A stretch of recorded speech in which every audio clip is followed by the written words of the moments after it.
He walked into the bakery to order a cake for another woman's wedding. He never expected to find his ex-wife behind the counter, barefoot, flour-dusted, and very, very pregnant. Minho didn't do ordinary things. He didn't stand in lines. He didn't carry cash. He didn't walk into small neighborhood bakeries on rainy Tuesday mornings with his collar turned up and his jaw tight, like he was carrying the weight of a country on his shoulders. And yet, here he was. His driver had parked half a block away. His two bodyguards stood near the entrance pretending to check their phones. The bakery was called Sugar and Soul, a small, warm place tucked between a laundromat and a convenience store in a part of Seoul that people like Minho had no business visiting. He'd chosen it himself. That was the strange part. His assistant had sent him a list of the city's top wedding cake suppliers. 5-star patisseries in Gangnam, European-trained chocolatiers in Itaewon. But something about this place had caught his eye when his car passed it 3 days ago. A hand-painted sign, yellow curtains in the window, a chalkboard outside that read, "Made with real butter and zero lies."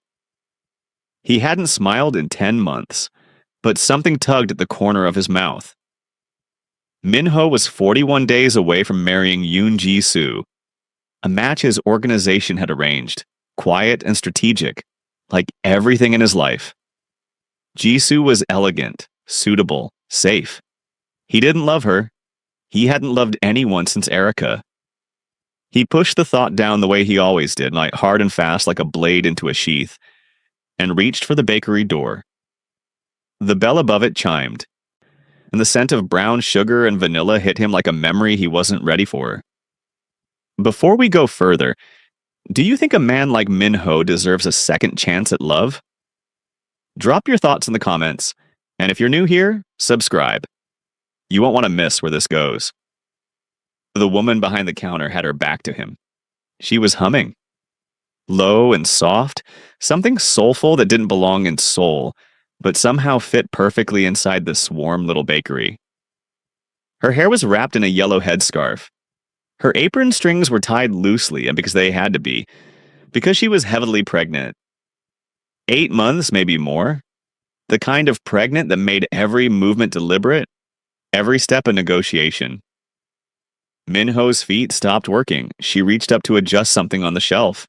And the motion turned her sideways, and that's when his blood ran cold. He knew that profile. He had memorized that profile standing on a rooftop in Busan while she'd laughed at something ridiculous, and he thought, this woman will ruin me. He'd been right. Erica! The word came out before he could stop it. Barely a whisper, barely anything, but she heard it. She went completely still. The humming died. Her hand gripped the shelf. Slowly, painfully slowly, she turned around, and Minho felt the floor dissolve beneath him. It was her. 10 months older in the eyes, fuller in the face, exhaustion living behind her gaze, but it was her. Erica, his ex-wife, the woman he'd signed divorce papers on without reading them, because reading them would have meant accepting they were real. Her eyes found his, and for 3 seconds, the bakery ceased to exist. Then her gaze dropped, involuntarily, instinctively, to her own stomach, and back up to his face. No, she whispered. Not to him, to herself, like a prayer that had arrived too late. Minho's eyes stayed on her belly. His jaw tightened. Whose baby is that, Erica? The silence that followed was the loudest thing he'd ever heard. You need to leave. Erica's voice was steady. Impressively steady for a woman whose hands were shaking so hard, she knocked a wooden spoon off the counter. This is my place of business, Minho. You don't get to walk in here and... Whose baby? His voice was quiet. That was the dangerous kind. The kind his enemies knew to fear. That is none of your business. We were married. Were. She met his eyes. Past tense. You made sure of that. Minho stepped closer. His bodyguard shifted near the entrance. Erica noticed and lifted her chin. That stubborn, beautiful lift he remembered every time he tried to forget her. Don't, she said. Don't bring your world in here. I have customers. The bakery is empty, Erica. It won't be for long, so please. Her voice cracked. Just slightly. Just enough. Please go. He didn't move. How far along are you? Min Ho? How far along? She exhaled sharply. 8 months. He did the math instantly. The way he always calculated everything. Exits, threats, odds. 8 months. Their divorce was finalized 10 months ago, which meant she was pregnant within weeks of leaving. His chest tightened like a vice. Is there someone? He asked. Are you with someone? Erica turned away, busying herself with unnecessary tasks. Goodbye. Min Ho. Erica, I said goodbye. The bell above the door chimed as a real customer entered. An elderly woman with a shopping trolley. Erica's face transformed instantly. Warm smile, steady hands, professional. Practiced, protected. Minho stood there one more moment, then walked out. But he didn't leave. He stood on the pavement in the rain, staring at the yellow curtains. Something wasn't adding up. He should have driven away. Instead, Minho was still standing across the street 40 minutes later when the sky cracked open. Seoul's spring rain didn't politely drizzle. It arrived like an argument, sudden, loud, and impossible to ignore. Within seconds, the street was a river. His bodyguard scrambled. His driver pulled the car around. And through the bakery window, Minho watched Erica wince. Not from the rain, from something else. She gripped the counter with both hands, bent slightly forward, and breathed through it. Whatever it was. The elderly customer hovered helplessly. Erica waved her off with a forced smile. Minho was through the door before he made the decision to move. What happened? He was behind the counter in 3 strides. His bodyguard started to follow. Stay outside. The guard froze. I'm fine. Erica straightened. Don't touch me. You were doubled over. Braxton Hicks' false contractions. Very normal, very none of your business.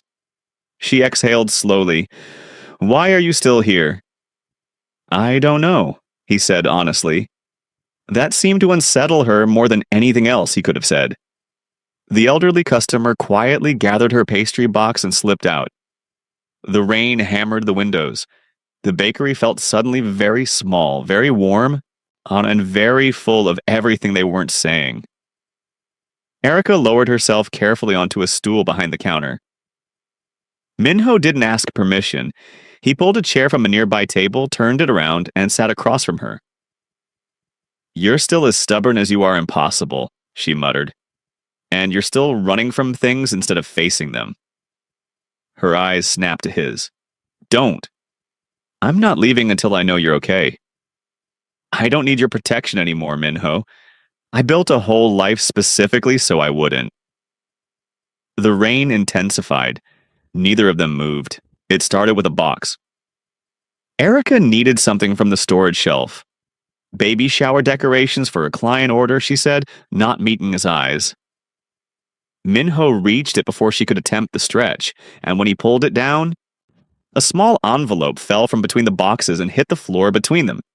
He picked it up. Her face changed. Give me that. But he'd already seen the hospital logo and his name, Kang Min Ho, typed on the front. Unopened. Dated 9 months ago. Erica. His voice was barely sound. It's nothing. My name is on a hospital envelope dated 9 months ago. 1 month before our divorce was even finalized. He looked up. What is this? Silence. The baby, he said slowly, is mine. She didn't deny it. That was its own kind of answer. Why? The word came from somewhere raw in him. Why didn't you tell me? Erica looked at the rain-streaked window. When she spoke, her voice was hollow with exhaustion.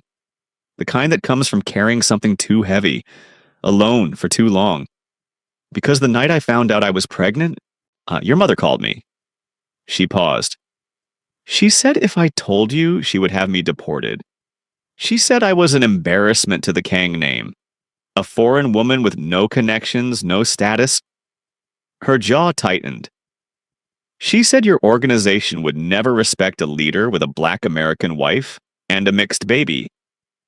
Minho was very still, the kind of still that preceded destruction. She told me you'd already chosen Jisoo. Erica finally looked at him. Was she lying? He couldn't answer fast enough, and Erica saw it. That's what I thought, she whispered. The rain softened to a hush. Minho sat with Erica's words pressing down on him like a physical weight. He wanted to defend himself. He found he couldn't. Not cleanly, not honestly. Jisoo was arranged, he said finally. I never chose her. You never unchose her either. He had no answer for that. Erica pushed herself up slowly, moving to the back kitchen. After a pause, Minho followed. She didn't tell him to leave. She put the kettle on, an old habit. She'd always made tea when she didn't know what else to do with her hands. He used to tease her about it. You make tea the way other people make excuses, he'd said once, laughing. She'd thrown a dish towel at him. He almost said it now. Stopped himself. What were you going to name her? He asked instead. Erica's hand paused on the kettle. How did you know it's a girl? I didn't. His voice was quiet. I do now. Something passed across her face. Not quite a smile, something more fragile. Nara, she said softly. It means my country in Korean, and it sounds like a name my mother would love. She paused. I wanted her to belong to both worlds. Minho felt something split open in his chest. He looked at Erica, really looked at her. The tiredness, the courage, the stubbornness that had always made him feel simultaneously insane and completely alive. I'm sorry, he said. The first time in 10 months he'd said those words and meant every syllable. Erica poured 2 cups of tea, slid one toward him. Their fingers didn't touch, but it was the closest they'd been in months. Have you ever had to choose between what's easy and what's right? Tell us in the comments, and subscribe if you haven't already. The ending of this story will stay with you. His phone rang. He should have silenced it. He thought he had. But it rang again, and the name on the screen reflected in the dark window glass between them. Jisoo Erica saw it. The warmth drained from the room like water from a cracked bowl. You're still engaged. Her voice was flat. It's complicated. Don't. She stepped back. Don't say it's complicated to a woman who is 8 months pregnant, alone, and just told you your own mother threatened her into silence. Erica, let me explain. The wedding cake? She laughed, a broken, disbelieving sound. You came here to order a wedding cake. Her wedding cake. She pressed her hand to her sternum like she was holding herself together. You came into my bakery to order a cake for the woman your mother replaced me with. I didn't know this was your bakery. Does it matter? Her eyes were blazing now. You're still marrying her, Minho. You're standing in my kitchen pretending you care, pretending you're sorry, while that woman is calling your phone with a ring emoji. I haven't loved Jisoo a single day. But you'll marry her anyway. Because that's what you do.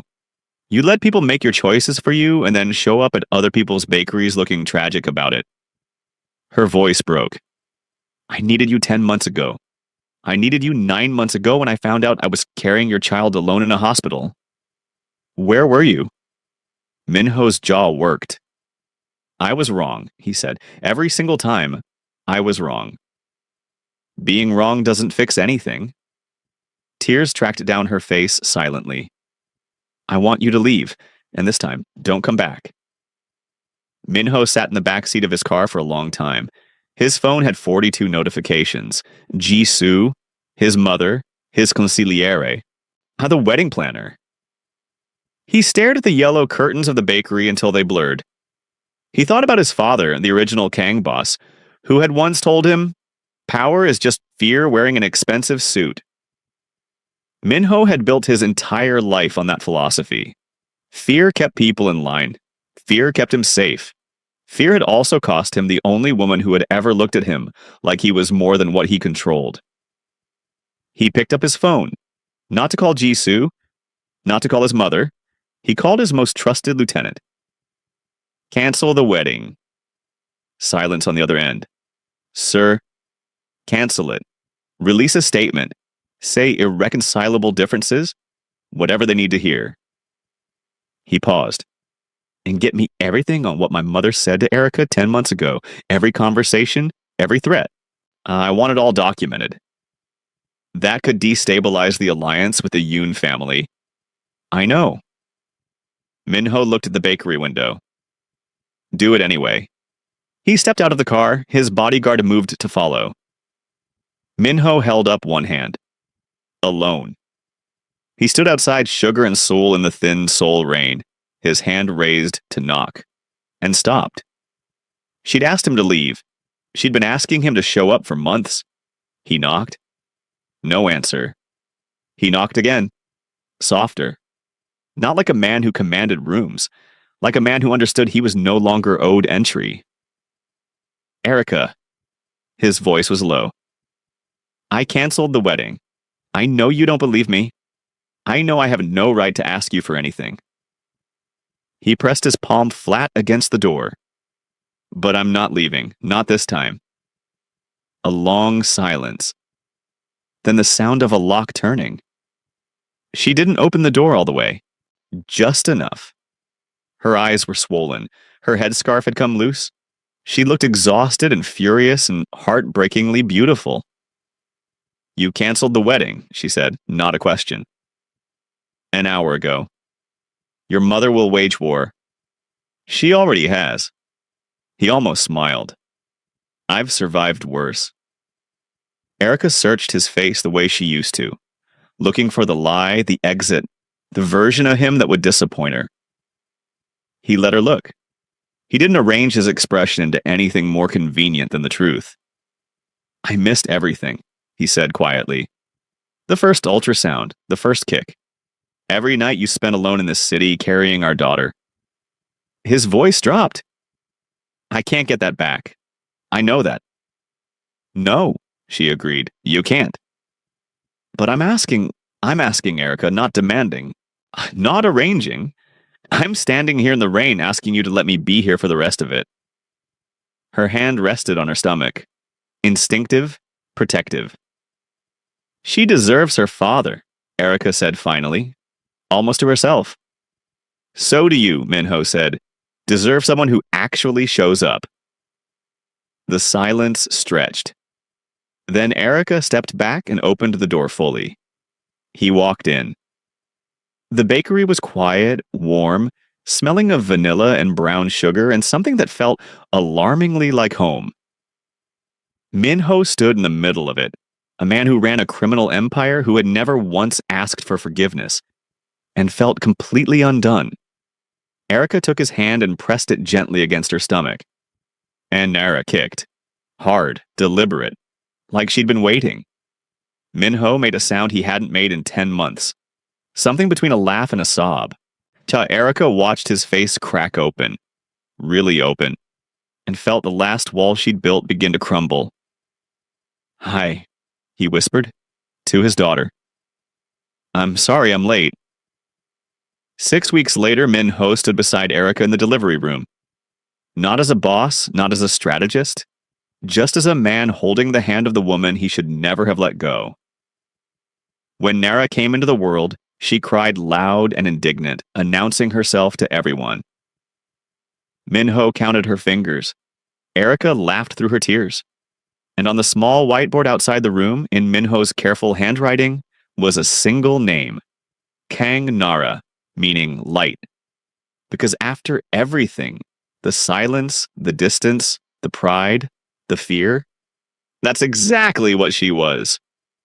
If this story moved you, if you've ever had to fight your way back to someone worth fighting for, drop a heart in the comments and tell us what you think Erica should do next. Subscribe so you never miss a story. Because the best ones, they're just getting started.